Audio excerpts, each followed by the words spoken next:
All right, so here we are, day 4. Yesterday, I completed the logic games portion of the study. Just getting over there now as I look over to the screen. So let's see, I did intro to games and sequencing games. One thing that I found interesting about LSAT Max is that they did an intro to games. There's a little write-up I'll show you. Welcome to the Let's Logic see, Games just section. pause her Your name is from not- talking here. And then basically, somebody reads you this section here and talks to you about logic games. And then there's a video at the bottom here where a nice young lady gives a tour Law of school so fast um, and of the logic games that they chose. Now, the interesting thing is that um, they spent a considerable amount of time on sequencing games, and they admit that sequencing games are, um, of the two, less likely. They're a part of it. Let me just get over here to my notes and show you. Um, so we have two types of logic games: sequencing and grouping. And I didn't see yesterday anything on grouping, and I don't know that. Let me just open this in another tab because I want to show you something about that in a minute. And just by the way, my name is Anthony Worst. I'm I'm studying for the LSAT. We're going to make an attempt in August, and hoping to make an attempt at or make an application for law school in 2022. Uh, Applying this year, you can see behind me there's my schedule. We can run over real quick. I got 3 main schools that I'm looking at: University of Oregon, University of Washington, and Lewis and Clark is another local college. Law school. I'm not really sure if I'll apply there or not. I really feel the strongest about U of O, just based on where I live, even though UW is way higher up on the top 100 list. But that's my schedule for application. I've done the registration. The test is in mid-August, so starting from the top there, I did register. I'm registered for the August test, so the test is now August. So in the space between those two, we are here now studying for the LSAT, hoping to get done, have my results in September, and then after sometime here, I'm going to start writing my applications. And that's gonna, that I don't actually have a great plan for that yet, but focusing on the LSAT here.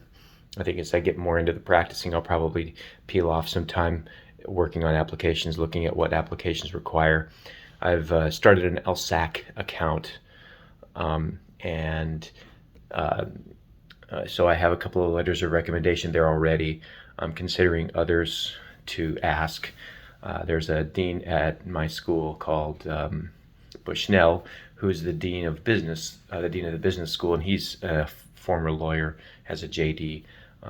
He did some pretty significant work in Alaska. I don't know if he was the prosecuting attorney or the attorney general of Alaska. Anyway, he did a lot of work there. And so that's going to be my letters of recommendation. I think probably the 2 that I already have, and probably him. And I may ask one other person, because he's a practicing lawyer and maybe close to something I want to do. As I get further along, I'm thinking I may want to do work in nonprofit, like for a church maybe. But we'll see. We'll see. I don't know exactly what God has in store for me. But at this time, I'm still evaluating the LSAT Max course. I have to say, I'm I'm I'm getting learning out of it. It's a decent course. I don't. I find that yesterday I spent a considerable amount of time on sequencing games, which apparently are less likely to show up on an actual LSAT. So I hope that at some point in the future we are going to be dealing with some grouping games. And so I'm looking through the course material, and I see different logical reasoning things. Now here we go. Okay, so we are going to get into some grouping games and linear games later. That's good, because we spent a lot of time yesterday introing into the games. I don't know, I'm just very skeptical, this is a big deal for us who are studying for the LSAT and wanting to take it. This is a huge deal for us. This is anywhere from 60 to 80%. There's different numbers out there of your of the weight that's given to your application comes from your LSAT score. And so it's a really big deal. This is a big risk. If I'm going to make a change, I need to make it like now. And the fact that I'm even saying those words is not boding well for LSAT Max. But also, I'm a very skeptical person. I think I'm rather loyal once I buy in, but the buy-in comes at a high cost to the person or organization that I buy into. But once it's there, I'm in. So today my goal is going to be, let's get this handy LSAT Max makes for you. I have completed these 3 days here. And so the next thing I'm going to do today is Intro to Reading, Comp, and Timing. I'm going to probably not only do that. I do like to review. That I think is very important for studying anything and learning anything is not to just kind of keep cramming new information into your brain over and over and over again. In order to convert that to long-term memory, not only do you need to take breaks, but also you need to review what you have learned and test yourself on it. So I'm going to be doing that a little bit today to go back to the cards that they have, and that's very handy that they the way that they've arranged that. So let's see if they have the cards that they have were in Intro to Logical Reasoning. So I will probably go back through these, identify the question types, and go back through these true versus false questions. These are very cool, and they are based on, let me show you something here. Intro to Logical Reasoning.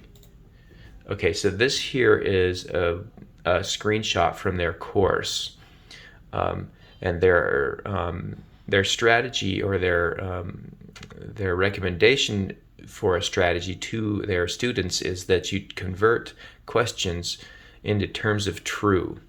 So if you have a question, something must be. So if it must be false here, the same thing is that it cannot be true. So if you are looking through a question and it, the question stem gives you something like, of the things below, of the statements below, which one cannot be false. So you're going to be dealing with, in those statements below, some more logic, and your mind can get very easily twisted up by remembering. You'll go through the options and be like, okay, this is the one that's true, but you must remember that you're looking for the one that must be false. So since when you read your statements or your question options, the one that's true is an incorrect answer. And so and I don't know if Blueprint does this too, is to have you memorize the ways to convert a question into terms of true. I'm adopting this. I used it quite a bit yesterday. You can notes when I was doing the homework assignment. The top here is my, question number 7 must be true. And that's the type of question, that's what I'm looking for. Here's another one, cannot be true. And so I'm looking for the option, the one that can't be true. So these other ones, the incorrect answers must be true, right? Because if it cannot be true, then the incorrect answers, could be true. I'm sorry, see? So I'm still memorizing this. So if it cannot be true is the one you're looking for, then the options that are the options that are the other questions will relate to could be true. So all of the questions that could be true will be the incorrect answer, and the one that cannot be true is the one that you're looking for. Okay, and so they teach you how to set up games and how to kind of go through and do them, and they have a really fancy sequencing, or I'm sorry, a really fancy setup on your homework here. So we did the sequencing games deal here, and then they give you 11 questions to take, and then you are able to score them, and at the end you can review your